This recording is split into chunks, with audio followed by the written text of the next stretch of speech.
I'm Chelsea Velarde, and I'm a first-year nursing student of Davao Doctors College. Today I'm gonna be doing the assessment of the vital signs. But before we dig deeper, allow me to define what is vital signs. So vital signs is a collective term that serves as indicators of the body's physiological status and a response to physical activity, environmental conditions, and emotional stresses. By the way, what I'm going to show you today is the step-by-step procedure in getting the vital signs, such as the blood pressure, the respiratory rate, the pulse rate, and the body temperature, particularly the oral and the auxiliary method. Before anything else, allow me to show you the equipments and the supplies I have prepared for this assessment. Okay, so here are the things I have prepared for this assessment. The first one is the BP apparatus, of course, the stethoscope, the digital thermometer, and this one. Let us assume that this is a thermometer since I'm gonna be doing this in getting my patient's oral temperature. And the cotton balls, which is soaked with alcohol. I'm gonna use this in cleaning off my equipments before using this to my patient. And of course, a glove. It is very important, but since I don't have glove, I'm gonna discuss its importance. So it is very important for you to be protected as well as your patient. So the last thing that I will need is the alcohol. So it is very important to sanitize our hands before we deal with our patients.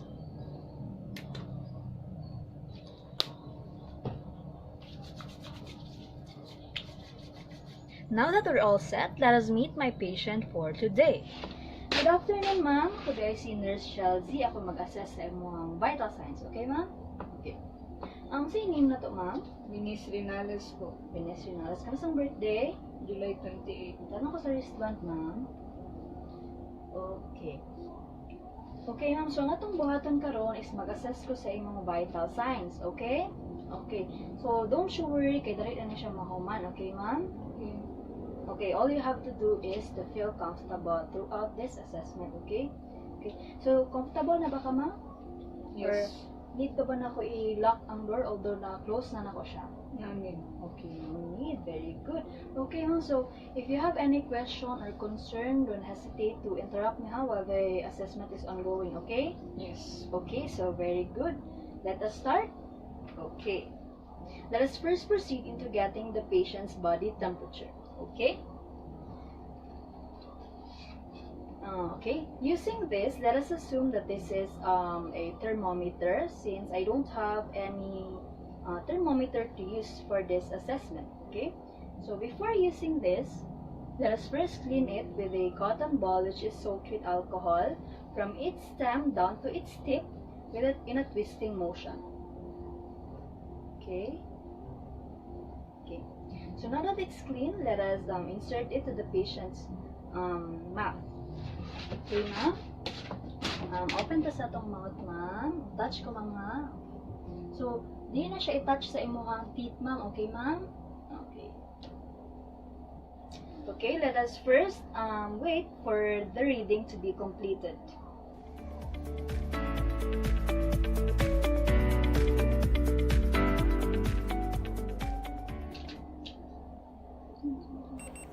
Okay, now that it's completed, okay, open ko, ma'am.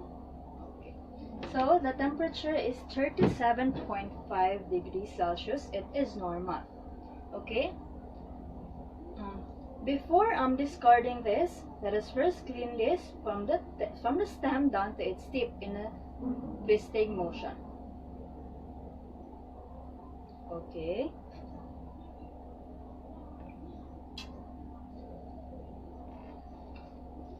Now, let us proceed into getting the patient's auxiliary temperature. Still, we still have to clean this before using from its stem down to its tip in a twisting motion. Okay. Now that it's clean, let us use this. Ma'am, Roll up na to atong sleeves. Okay. Start na ko, ma'am.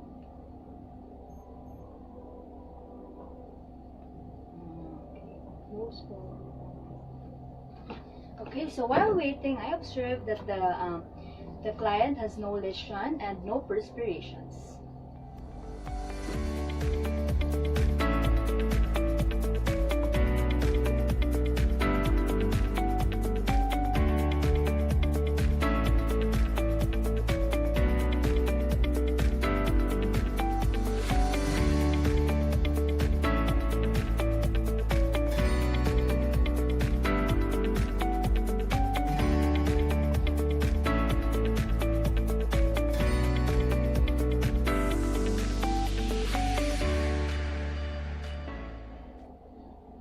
Okay, relax lang tayo, ma'am.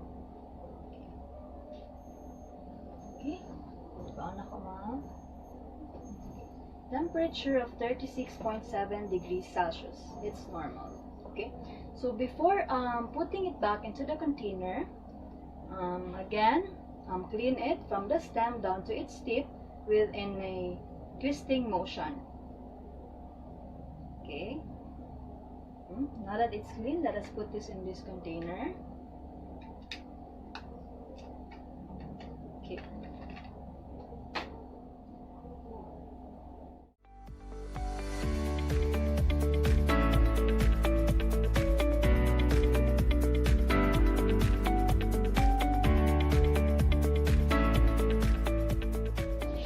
Good afternoon, ma'am. Today si Nurse Shelzy. Ako mag-assess sa imong vital signs. Okay, ma'am?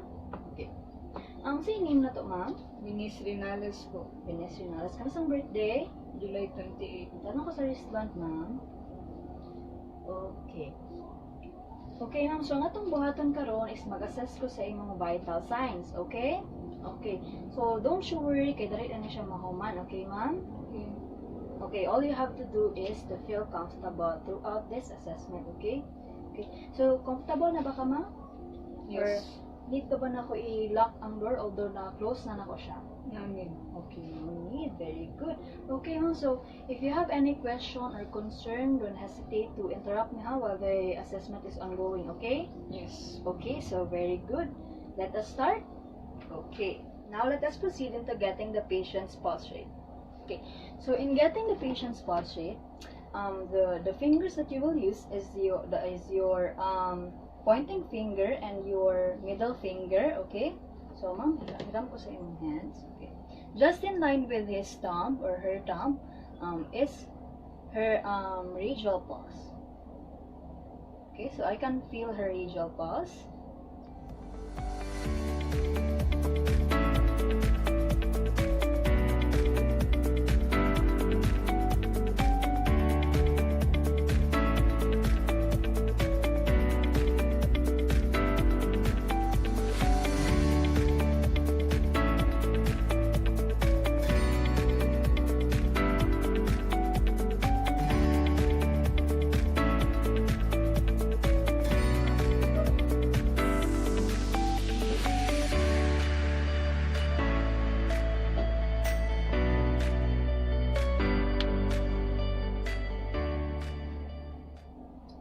Okay, so the patient's pulse rate is 85 beats per minute, which is perfectly normal. The rhythm does not slow down nor speed up.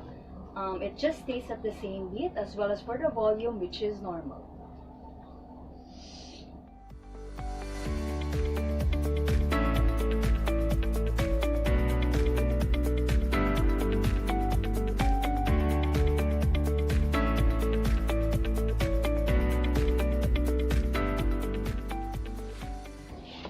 Good afternoon, ma'am. Today si Nurse Shelzy. Ako mag-assess sa imong vital signs. Okay, ma'am?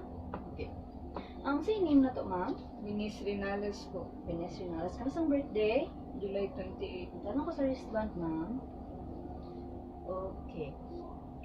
Okay, ma'am. So, nga itong buhaton karon is mag-assess ko sa imong vital signs. Okay? Okay. So, don't you worry. Kay dali na siya mahuman. Okay, ma'am? Okay. Okay, all you have to do is to feel comfortable throughout this assessment, okay? Okay, so comfortable na ba ka, ma'am? Yes. Or need pa ba na ako i-lock ang door although na-close na nako siya? Namin. Okay, no need. Very good. Okay, ma'am. So, if you have any question or concern, don't hesitate to interrupt me while the assessment is ongoing, okay? Yes. Okay, so very good. Let us start. Okay. Now, let us proceed into getting the patient's respiratory rate. Okay? Ma'am, relax lang ta, ma'am. Okay.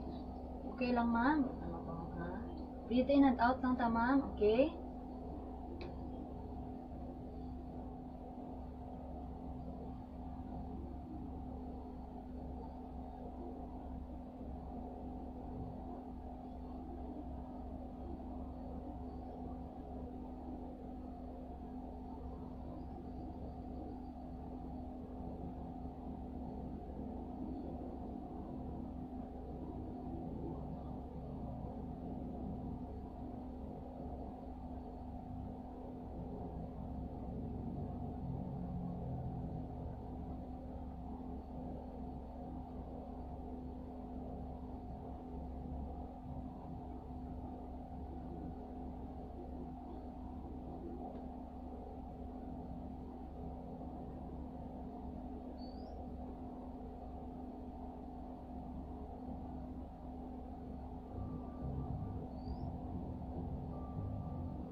Okay.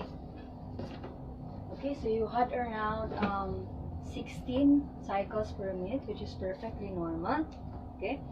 So she had an equal pause between each breath. The inspiratory and the expiratory movement is fairly constant. The quality of the breathing is perfectly normal.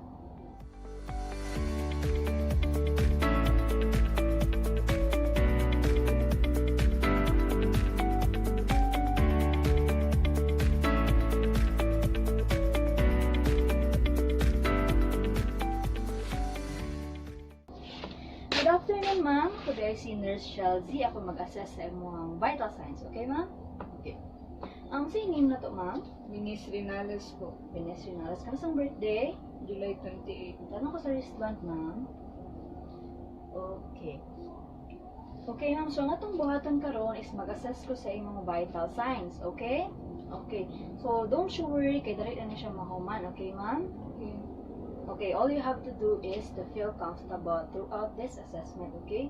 Okay, so comfortable na ba ka, ma'am? Yes. Or need pa ba na ako i-lock ang door although na-close na nako siya?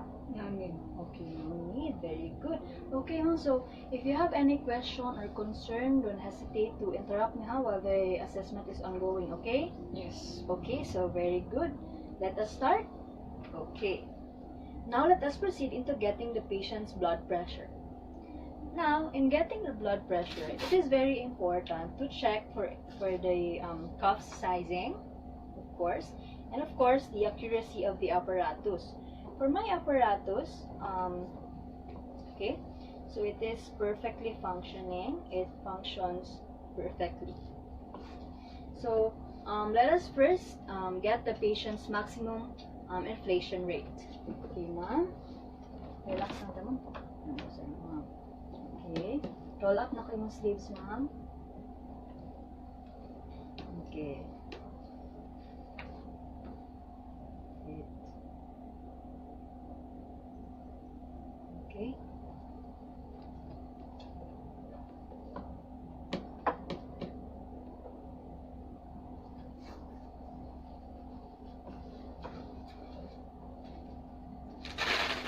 Okay lang, ma'am. Hindi kayo guot.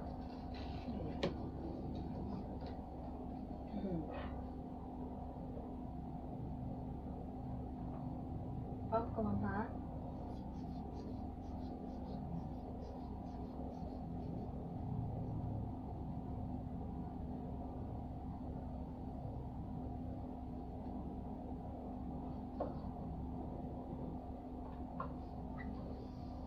Okay.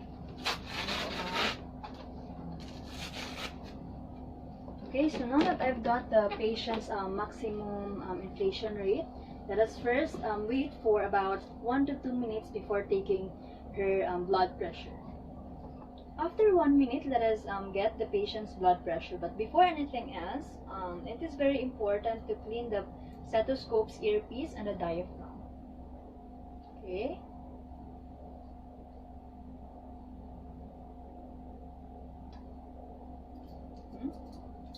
Okay, so let us proceed into getting the patient's blood pressure. Alam ko sa iyong hands, arms. Okay, roll up na to itong sleeves. Okay, very good. Butang na kaunam ha.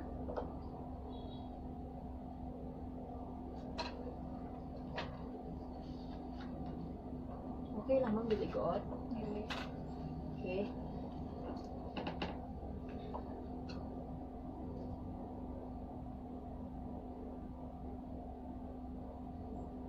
Relax lang tayo.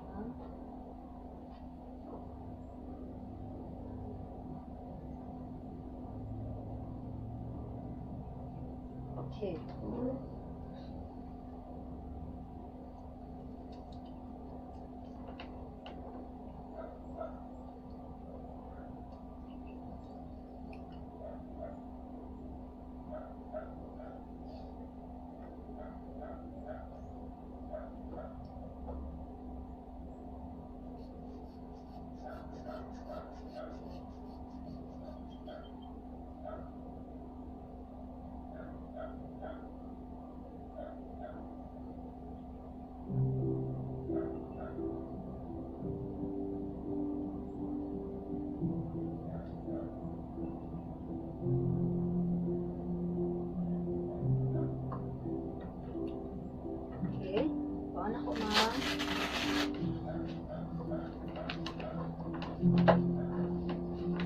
Okay, so the patient's blood pressure is normal. It is 120/60. Okay, so since the blood pressure of my patient is normal, I don't need to repeat the procedure on her other arm. Okay, so now, after using the blood pressure apparatus, it is very important to clean the cuff after using it.